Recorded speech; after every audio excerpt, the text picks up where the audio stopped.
Well, this button doesn't make a sound anymore.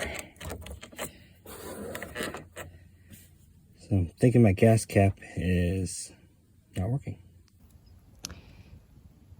So this is a gas cap or cover, and that switch just doesn't work. And so I've had to kind of reach behind here, just pull it up, because this piece isn't moving.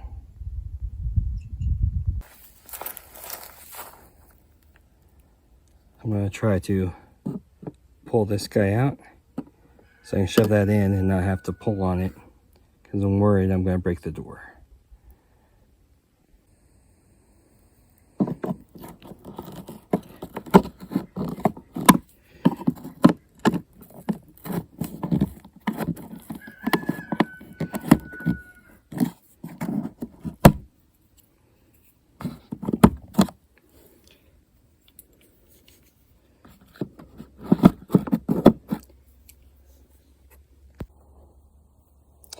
Well, now the door open and closes. Much easier till I can get it fixed properly.